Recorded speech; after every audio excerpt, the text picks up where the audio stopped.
अस्सलाम वालेकुम, welcome to Shaz kitchen. और आज की रेसिपी है चने की दाल गोश्त की, वो भी बिल्कुल ढाबे जैसी चने की दाल गोश्त। तो ज़रूर ट्राई कीजिएगा।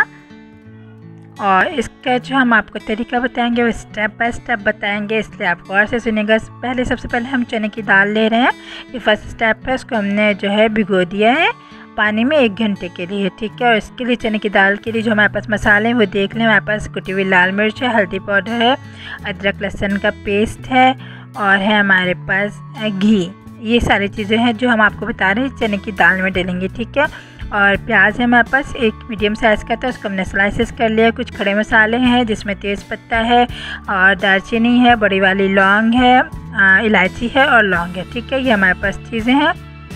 और सबसे पहले हम दाल तैयार करेंगे। प्रेशर कुकर में हम सारी चीज़ें बना रहे हैं। तो दाल को डालेंगे और जो हमारे पास सारे मसाले थे वो हम इस दाल के अंदर डाल देंगे।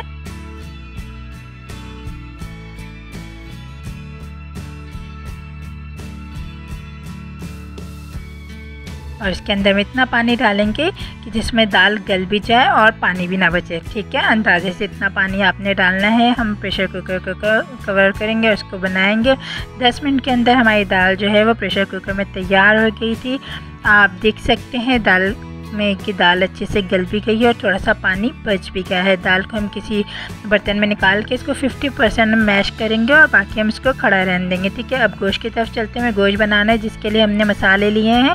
खड़ा हुआ जो है धनिया है, ज़ीरा है, सौंफ है, गोली काली मिर्च है, जावित्री और जायफल है और चाइनीज़ सॉल्ट है। ये हमारे पास कुछ मसाले हैं, ठीक है। और इसमें से जो हमारे पास खड़ा धनिया है, सौंफ, ज़ीरा और काली मिर्च, इसको हमें भून के और अच्छे से खूब पीसना है, इसका पाउडर बना लेना है। आप देख सकते हैं ये पाउडर फॉर्म में, ठीक है। फिर दूसरे मसाले में आपके पास लाल मिर्चें हैं, हल्दी है, नमक है, प्याज है, टमाटर और हरी वाली मिर्चें, ठीक है। और हमने भर के लिया है यहाँ पे अदरक लहसुन का पेस्ट। थोड़ी सी खुशबू के लिए कोरमा एसेंस यूज़ हो रहा है। अच्छा, सबसे पहले हम प्याज को क्या करते हैं, किसी पैन में अच्छे से फ्राई कर लेते हैं। और जब फ्राई होगी तो हम इसको अलग रख देंगे किसी बॉल में, क्योंकि हमें ये बाद में सबसे एंड में हम यूज़ करेंगे, ठीक है। गोश्त तैयार करते हैं। उसके लिए हमने कुकर में जो है वो ऑयल डाला है।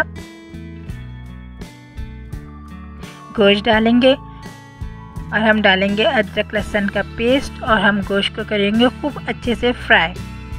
जब गोश्त फ्राई हो जाएगा और वो ऑयल छोड़ देगा तो ऑयल को हम किसी अलग बर्तन में निकाल लेंगे और गोश्त के अंदर हम डाल देंगे बाकी सारे मसाले जो हमने रखे हुए थे। अच्छा, और जो हमने मसाला पीसा था जिसका हमने पाउडर बनाया था वो भी हम इसके अंदर डालेंगे। बहुत ही मज़ेदार और खुशबू इसकी आप देखिएगा, बहुत ही डिफरेंट इसकी खुशबू होगी मसालों की। इसको हम थोड़ी देर भुनेंगे। भुनने के बाद हम इसके अंदर डालेंगे इतना पानी कि जिसमें ये गल जाए, ठीक है। ज़्यादा पानी नहीं डालना है। और ये देखें ये पक चुका है।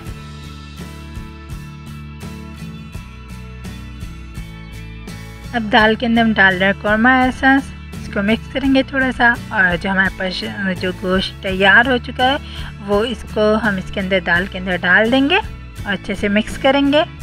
और जो ऑयल हमने निकाल लिया था अदरक लहसुन वाला, वो ऑयल हम इसके अंदर डालेंगे। ऊपर से डालेंगे हम तली हुई प्याज और मज़ेदार सी चने की दाल गोश्त आपके सामने बहुत ही अच्छी सी खुशबू के साथ तैयार हो चुकी है। ज़रूर ट्राई कीजिएगा। चले मिलते हैं अगली वीडियो में, तब तक के लिए अल्लाह हाफ़िज़।